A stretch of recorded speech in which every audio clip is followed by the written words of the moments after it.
Here in my hands today is a Canon PowerShot S2 IS. This camera is a early sort of bridge camera that came out in 2005. It features a 5 megapixel sensor and a very decent lens to boot. Pictures on this camera are very good. The lens is the strongest part, I would say. It's also fairly fast at starting up. It's not a slouch, which is good. It is a definite improvement over the predecessor, the S1, in terms of the megapixels and the startup time. There's all the usual kind of features as you would expect from a camera of this time. Fortunately, it uses just standard SD cards, and it will support up to a 2 GB card, which isn't too bad. The actual camera itself was shipped with a 16 megabyte card, which could only obviously record several photos and hardly any video. So as I rotate this camera around, it's a nice silver brushed appearance. It fits well in the hand. It's actually quite a heavy camera. The batteries are in the hand grip this side, and it's a standard 4AA batteries, and you are advised to use rechargeables for that. Now you may be wondering as I'm turning the camera around where the back screen is, if you haven't seen one before. So we've got a back screen that's hidden here, and it's on a swivel. So this is quite good because you can use it to protect the screen when you're not using the camera. To save batteries, you can kind of park that up and just use the electronic viewfinder. It's got the diopter adjustment there.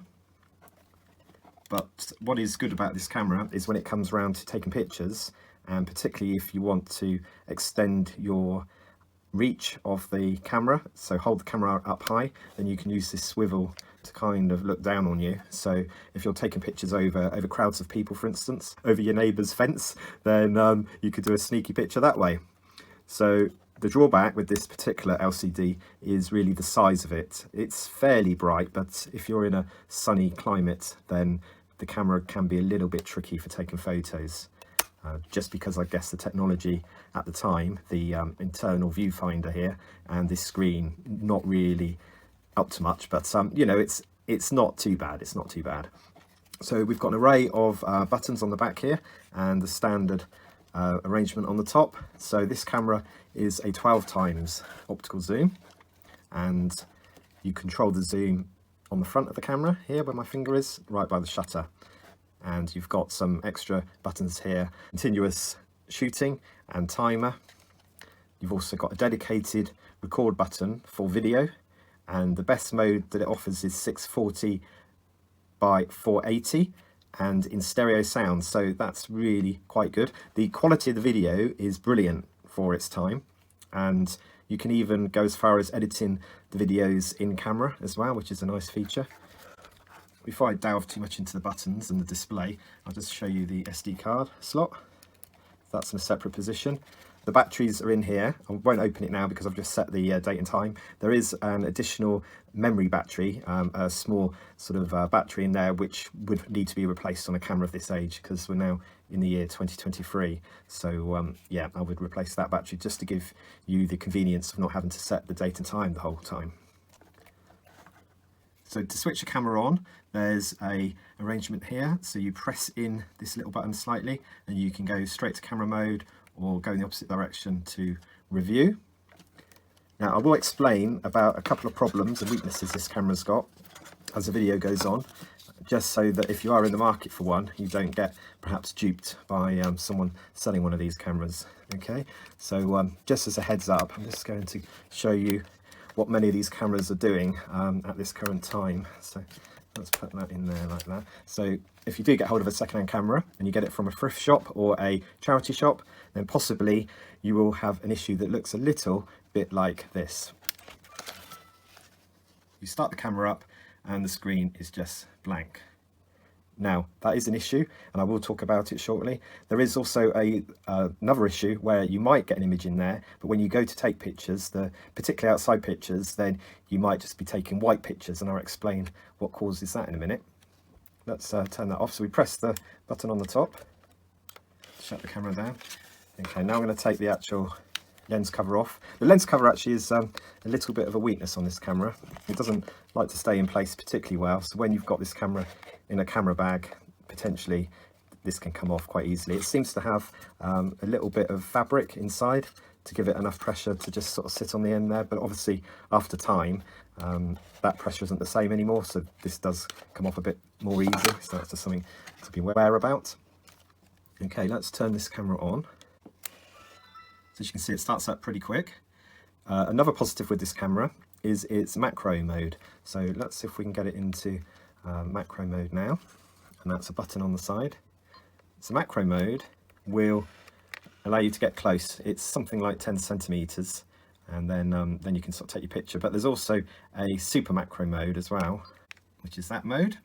And basically Canon state that you can get right up to subject, so you can literally have the lens touching the subject, but you would need enough light to light that subject up. And that does look like it's working reasonably well. I'm very close to that box actually. It is a little bit dark in here.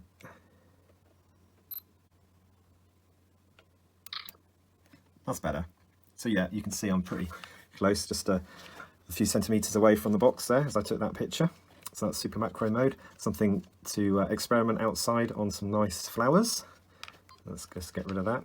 So yeah, looking at the top, we've got the standard sort of dial, and the creative modes are kind of this part of the dial. So you've got the program there, you've got the shutter, you've got the aperture, you've got a full kind of manual mode there.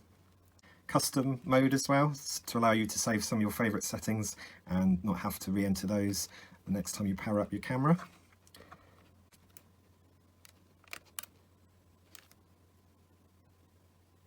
This is movie mode. In movie mode, you can change the kind of movie that you're shooting. So 30 frames down to 15, down to 320 by 240, and reducing again the frames from 30 to 15. So obviously moving along those modes, you get more time available on your memory card. All depends on how big your memory card is. So that's that.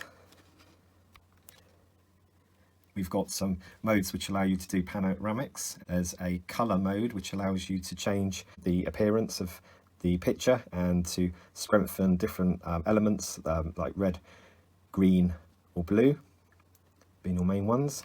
There's scene mode, where you can go through and pick different scenes for what you're actually shooting. There's also a nighttime picture taking mode, where you can actually take a picture of a person using the flash at night with a backlit background. That would provide you with a decent picture of a person lit up evenly in front of a backlit background. There's also the outdoor kind of mountain mode, which is obviously taking pictures at a distance. A standard mode to have there. Another standard mode is your portrait mode. There's lots of configuration settings, and you can change the exposure, ISO, white balance. You can change a lot of things on this camera. Now, ISO, it only goes from 50 to 400, and its limitations are really in darker pictures. So this age of camera always works much better when there's good light, good available light. So that's important to know. Now, I'm just going to go into the issue about these cameras that are widely talked about online, but just to kind of explain it in a little bit more detail. So when you perhaps go to use this camera, it's not been used for some time, then you may be presented with a black screen, and it's called the Canon black screen of death. And what that is there's an iris inside, and it's got a bit of lubrication on it, which unfortunately over time it gets sticky, so it gets stuck shut. So when you go to actually take pictures on the camera, it doesn't move. There's nothing wrong with the CCD sensor, it's the bit kind of in front of that. One of the things that you can try, and there's two approaches. One is to try a manual approach to see if you can free the iris up sufficiently to allow it to work. Now, it may work for a period of time again, and then it may go bad, so that's something to just be aware of. A much better solution, and some YouTubers have put some details on, and that is actually to take the camera apart, but you would need to have sufficient time and energy, and you need to balance really how much a camera like this is worth. So something like this in a kind of not working state is obviously not worth anything, but even in a working state, then it's not worth much. Potentially a camera in a good working state might cost sort of 20 or 30 pounds, but no more really. So that's something to bear in mind. What you can do if you've got this black screen of death problem is, one of the solutions is to put it into this shutter mode and basically go and adjust on here how long you keep the shutter open. So the way to do it is to go right out to the range that the camera supports, and that's up to 15 seconds. So take quite a few pictures at that setting, but as you're taking them, turn the camera over, and as it's sort of halfway through, so if you count maybe 7 or 8 seconds into that picture that you're obviously taking to free up the iris, pop this battery cover open. It disconnects the power to the battery, but if you do that enough times, you may free up the iris. It is possible. Once it is free, then you need to take some pictures quite frequently to keep it kind of lubricated, really. So that's something to bear in mind with this particular model, and I am aware that it affected other models in this kind of line of Canon cameras. And I did purchase many years ago a S3 IS because I quite like the look of that one. It's very cheap, but could I free up the iris doing it like this? No, I couldn't. And I've only had success on the S2 cameras, and that does take a long time. You have to bear in mind that it could take lots of taking pictures in this long exposure mode. So there you go. This is what you'd have to do. Disrupt the power and then go back through again. You just have to keep repeating that, and also because it's not retaining anything, you have to move it out to 15 again. Take a shot, turn it over, and just carry on doing that. And you may have to do that for 20-30 times, even longer. So that's something to bear in mind. One thing that you can do if you do manage to free up your iris and the camera appears to be working again is to get some software online. So there is a pack of software that's been developed, CHDK for Canon cameras, and it's a toolkit really that you can install onto an SD card and put into your camera. But it allows you to do some cool things. So one of the things that this camera doesn't do out the box is it doesn't allow you to record RAW photos. And there's also an ability to have a histogram up on the screen. You can only do that once the picture's taken on this camera, but with the development kit it will allow you to do those things. And there's also some scripts that people have been writing which exercise, probably not purposely to exercise the shutter and the camera, but they can be used to make the camera work a little bit harder, sort of open and close the iris a number of times, and that may be enough to keep your camera in a working condition. So just to recap, that is the kind of weakness of this range of cameras, and it does affect the S3 camera as well, and possibly affects later cameras. So my warning would be only maybe go for a camera like this as long as you're absolutely sure. And the other thing as well is I've got another one of these Canons, which when you put batteries in, all looks fine. The screen comes on and you can see what you're trying to take. And when you're indoors, if you take pictures, the pictures come out okay. But as soon as you go to take pictures in real daylight and brightness, you will get a white screen. So that appears to be the problem with the iris again, but working against you by remaining open. Only really being able to test it for the two conditions. So make sure that the camera isn't black to start with, and then if it looks fairly hopeful, pop outside, try taking some shots, check the settings as well, just make sure that everything looks hunky-dory, no one's whacked the exposures up. And if you get that bright appearance, then I would say that you've definitely got an iris problem, and whether or not it's worth time and effort to sort it out, it's really up to you. But it is a shame because these cameras are nice, they work really well. The lens, as I said earlier, is very good. Perhaps not quite as good when it's right at its longest kind of reach. It's not a bad lens, really. The image stabilization is brilliant on this camera. You've obviously got the super macro mode, which I talked about, which is really good. And also the option on some of these modes to go into manual focus as well. So all in all, a really kind of fun camera. Lots of configurable options as you would expect from Canon, and you can get hosts more if you get this development kit and put that on your SD card.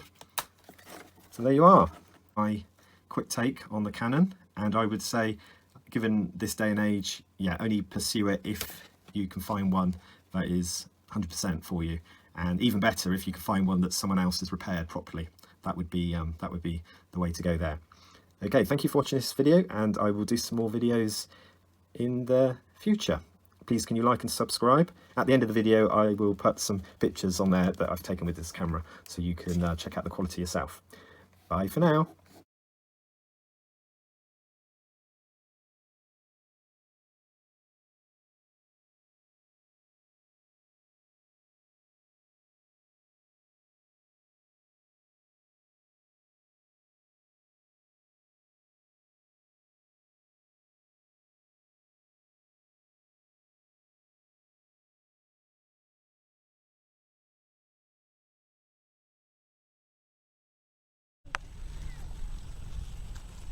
You've obviously done it before.